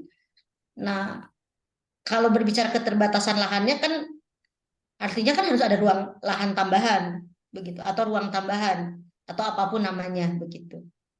Nah, berarti kalau di riset saya kan tidak langsung di mata kuliah saya tidak pada desainnya, desain maksud saya desain perancangan bangunannya, tetapi adalah riset awal untuk mengarahkan kepada perancangan gitu. Kalau Bapak nanti outputnya akan merancang atau meredesain sekolah SD yang dimaksud begitu. Tetapi kalau saya punya masukan, punya usulan, kalau Bapak ingin hanya pada riset saja, tidak pada desain gitu, riset arsitekturnya gitu. Sebenarnya Bapak bisa meneliti begitu ya dengan beberapa sampel sekolah dasar di Kota Makassar begitu ya, yang mau Bapak lihat perspektifnya dari gitu permasalahan kebutuhan aktivitas siswa SD gitu ya, kebutuhan aktivitas SD, anak usia SD gitu ya, psikologi perkembangannya anak usia SD dengan begitu ya, dengan fasilitas yang ada gitu, sarana dan prasarana yang ada. Di situ kalau kita berbicara sarana dan prasarana yang ada kan kita berbicara tentang ruang terbuka, ruang belajar begitu ya, dan sebagainya. Jadi itu riset Pak. Jadi Bapak ambil sampel, jadi tidak fokus pada satu sekolah. Kecuali Bapak memang mau fokus menganalisis, mau meredesain sekolah SDN 24 Macanang ini begitu menjadi sebuah prototipe. Kayak rencananya Pak Edward. Pak Edward kemarin sudah diskusi dengan saya. Pak Edward itu mau fokus, saya bilang nanti berarti kalau meredesain artinya mengimplementasikan naskah akademik yang sedang saya kerjakan untuk membuat naskah akademik bagaimana membuat pedoman bangunan atau lingkungan kawasan pendidikan anak SD, SMP yang aman, nyaman dan respon terhadap lingkungan. Nah, nanti di risetnya Pak Edward misalnya, oh saya mau ambil sampel Bu, salah satu SD ini diredesain berdasarkan nanti pedoman atau standar yang sudah saya hasilkan di naskah akademik itu gitu. Itu bisa Pak. Jadi fokus ke situ, Bapak mengelaborasi permasalahan hanya di SD Macanang begitu. Ya SD 24 Macanang. Tapi berarti produknya adalah redesign misalnya ya, merancang ulang. Tapi kalau mau riset, murni riset arsitektur, justru Bapak bisa menghasilkan tadi, merekomendasikan kebijakan kepada Dinas Pendidikan, Pak, dengan mengambil sampel beberapa SD negeri, begitu ya. Bahwa SD negeri, nanti kan bisa hasilnya, begitu kan, dari sampel, jadi ada pendekatan kuantitatif dulu. Dari beberapa SD negeri di Kota Makassar, misalnya ya, secara begitu ya, pedoman arsitektural begitu dan pedoman sekolah dasar begitu. Hasilnya saya tidak tahu nanti hasilnya seperti apa. Justru itu yang risetnya, wilayah risetnya. Artinya tidak mampu begitu ya memfasilitasi, mengakomodir begitu kebutuhan aktivitas siswa gitu. Nanti identifikasinya dari bisa Bapak kan diawali dari Bapak mensurvei SDN negeri, beberapa sampel SDN negeri, berapa jumlah siswa yang ada, begitu, dan seharusnya daya tampung yang dimiliki oleh sekolah itu, gitu. Ada nggak ketidaksesuaian itu, begitu? Kalau ada ketidaksesuaian, implikasinya pasti Pak dalam implikasi pada space, pada ruang akan jadi problem, gitu. Gimana Pak? Jadi silakan nanti Bapak pikirkan, cuma masukan dari saya, usulan dari saya. Kalau Bapak fokus pada satu SD saja, berarti itu akan redesign. Mungkin nanti topiknya kita akan diskusikan kembali. Topiknya tidak sepanjang ini, begitu ya. Jadi riset yang dihasilkan di mata kuliah saya itu betul-betul mengelaborasi persoalan hanya di SDN 24 Macanang. Itu juga boleh Pak, bisa, nggak apa-apa gitu. Nanti saya akan bantu aspek-aspek apa saja yang perlu diungkap gitu, pendekatan apa yang digunakan, metode apa yang tepat untuk mengelaborasi persoalan penyediaan ruang belajar ini begitu.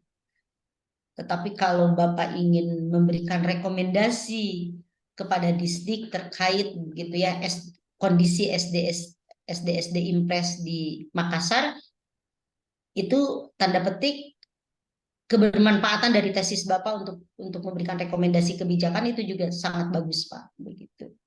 Jadi bisa saja nanti beberapa SD mungkin saja dari hasil beberapa sampling itu ada perbandingan, biasanya SD tanda petik ya, nggak tahu di Makassar apa sama dengan Bandung, Pak, yang ada SD yang sudah diimage-kan SD kaum elit begitu ya. Ya Pak Ivan, Pak Edward ya, kita ini udah SD apa tuh negeri kita Banjarsari ya, SD Merdeka misalnya, SD Parahyangan, SD itu relatif sudah diimage-kan masyarakat sebagai SD kelas menengah ke atas gitu. Ada Darul Hikam itu kan pasti berbeda dengan SD Impres kebanyakan yang ada di pinggiran kota begitu. Nah, itu kan problem pendidikan kita yang tidak merata gitu. Nah, kalau yang topik kedua, nanti silakan aja ya Pak ya, dielaborasi aja persoalan nanti mau sampel atau mau fokus pada satu. Misalnya Bu, nanti tadi itu yang misalnya untuk kebutuhan aktivitas siswa SD itu Bu, yang tadi Bu bilang bahwa bisa beberapa sekolah itu minimal itu berapa sekolah Bu, standar minimal yang harus disurvei? Apakah jaraknya satu kecamatan saja begitu? Kalau saya meneliti sekolah, Pak, biasanya buat kategori nanti Pak bisa kita bikin kategori Pak, sekolah perkotaan dan sekolah pinggiran biasanya begitu. Saya riset sekolah itu ada dari aspek misalnya ada juga di luar arsitektur, saya meneliti tentang analisis penganggaran untuk SD di Kota Bandung misalnya ya, SD dan SMP. Untuk melihat itu kan saya mengkategorikan dulu SD-nya Pak. Jadi kan begini, kalau kuantitatif murni kita kan hitung sampling Pak, menghitung sampling. Tapi kalau kita ya ada rumusnya. Tapi kalau ke objek studinya bukan ke respondennya, saya pikir kita bisa bikin kategorisasi sendiri, bukan berarti semau sendiri ya. Kita lihat kelompokan Pak. Mungkin kalau saya bisa ini kan SD di pusat kota, SD di pinggiran begitu ya. Jadi makanya saya ingin tahu dulu Bapak coba petakan Pak data dari Disdik ada berapa SD Impres. Jadi mungkin batasannya bahwa yang Bapak teliti ini hanya SD Impres. Berarti SD swasta itu nggak masuk gitu. Tapi SD Impres yang memang itu full adalah SD milik Disdik, milik pemerintah begitu. Jadi di luar SD swasta gitu. Mungkin nanti SD ya karena kita fokus aja ke situ justru untuk memberikan kebijakan kepada Disdik gitu. Nah, Bapak silakan cari dulu data berapa SD Impres yang ada di Kota Makassar begitu. Nanti kalau sudah punya data itu minggu depan saya akan bisa memberikan gambaran berapa sampel yang akan bisa Bapak ambil begitu untuk objeknya. Kebetulan Bu, objeknya ini ada di Kabupaten Bone Bu. Bukan Gimana Makassar, Pak? Kabupaten Bone. Bukan Makassar kan ini, sorry. Karena tadi sebelumnya objeknya Makassar. Bapak di Bone ya? Iya. Bone. Iya Pak, gitu aja. Prinsipnya Bapak di kota apa kabupaten Pak? Bone itu? Kabupaten Bu. Oh iya. Bapak silakan cari data di Kabupaten Bone ada berapa SD Impres yang dimiliki oleh SD itu oleh Kabupaten Bone. Nanti bisa dilihat mana yang kita kategorikan nanti Pak. Mana yang di pusat kota, mana yang di pinggiran biasanya, yang di pusat ininya. Tapi relatif kan sebenarnya untuk SD Impres mestinya sama kan semuanya ya, baik bentuk anggaran luasan. Nah, nanti Bapak sendiri yang akan bisa membedakan ada nggak harusnya sih dari sisi penganggaran kan itu relatif sama ya, semuanya dari sumber dana negara gitu, baik pembangunannya begitu ya maupun pembiayaan pengelolaan pembelajarannya gitu. Beda dengan SD swasta yang relatif kontribusi dari masyarakat atau dari orang tua lebih besar dibanding dana pemerintah gitu. Jadi kalau Bapak fokus ke SD Impres udah aja Pak, dilihat dulu data SD Impres di Kabupaten Bone gitu aja Pak. Kalaupun nanti yang mau dielaborasi lebih spesifik pada satu sampel juga itu bisa Pak di breakdown lebih mendalam. Tapi sebaiknya petakan dulu seluruh SD Impres di Kota Bone. Gitu. Begitu ya Pak Andi. Siap, Bu. Kalau yang topik kedua itu kan ini lebih ke akustik ruang ya. Ini Iya. juga sama sebenarnya ujungnya pada redesign begitu kan, atau intervensi desain terkait dengan visi ininya ya. Ini mah ya ini juga ya, fisika bangunan juga ya, optimalisasi akustik, penghawaan dan pencahayaan. Berarti kan solusinya nanti ini pada redesign akustiknya ya Pak ya, fisika bangun. Tapi kalau saya sih sarannya Pak, topik yang pertama tadi aja Pak. Oh iya Bu, siap Bu, siap. Ya, Saya terima masukan aja Bu. ya, Ini ya. apa kira-kira. Kalau saya sih lebih ini Pak. Jadi ini karena ini saya melihat urgensi dan kebermanfaatan Pak. Iya, Bu. Lebih akan memberikan kebermanfaatan rekomendasi Bapak sebagai profesional arsitek begitu ya, kepada distrik, kepada pemerintah Kabupaten Bone Pak, terkait dengan kondisi ESD Impres begitu saat ini. Begitu barangkali Pak, kalau saya sarankan sih kita fokus ke yang topik satu aja Pak. Jadi saya sudah terbayang tahapan-tahapan nanti yang akan Bapak harus lakukan gitu ya, dengan proses diskusi. Begitu Pak Ya. Andi Zainal ya? Masih banyak Bu, mohon bimbingannya Ya. terus Bu.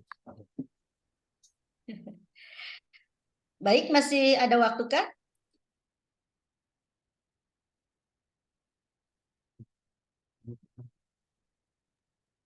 Waktunya sudah selesai, ternyata udah 10.20, berarti Fahita mungkin minggu depan ya, yang lainnya Iya, Bu. juga. Ya. Silakan di stop screen Pak Andi Jainal. Di stop screen dulu. Nah, teman-teman semua, alhamdulillah hari ini sudah 4 topik ya yang dibahas. Tapi minggu depan mungkin saya akan paparkan dulu tentang riset kualitatif ya, karena saya sudah dari 4 topik yang dipaparkan ini kan tadi sudah ada yang bisa diarahkan ke kuantitatif dan kualitatif. Mungkin nanti saya jelaskan, kan minggu lalu baru kuantitatif ya, nanti kualitatif metode apa ya. Jadi teman-teman sudah bisa punya gambaran mau kemana arah risetnya. Terima kasih untuk pertemuan hari ini. Sampai bertemu lagi insya Allah minggu depan. Sehat-sehat semua. Terima kasih. Assalamualaikum warahmatullahi wabarakatuh. Waalaikumsalam Warahmatullahi wabarakatuh. Ya. Waalaikumsalam warahmatullahi wabarakatuh. Izin live ya Bapak, Ibu, Iya, saya Bu. Makasih ada banyak, Bu. touring di Oh, S1. nggak bisa. Assalamualaikum. Nanti kalau ada Setelah Jumat pertanyaan ini, diskusi boleh disampaikan di grup ya Pak ya. Jadi tidak hanya di ruang kelas saja. Oh iya Bu. Ya. Oh iya, Terima siap. kasih. Assalamualaikum semuanya. Waalaikumsalam. Warahmatullahi wabarakatuh. Takdir masih ada setelah ini ya? Habis, tidak ada. Habis. Sampai sore. Selesai. Habis, Iya, Pak. Kanda. Nggak ada nih Kak. Udah nggak ada, Silakan tidur, Pak. Kanda. Silakan tidur, Jadi Kanda. sudah Istirahat, bisa Bu. Karena tidur ini. Heritek kan kemarin sudah nih. Jadi sudah bisa tidur ini. Ya, istirahat, Bu, Ya Kanda. tidurlah. Istirahat, Bu. Tidur.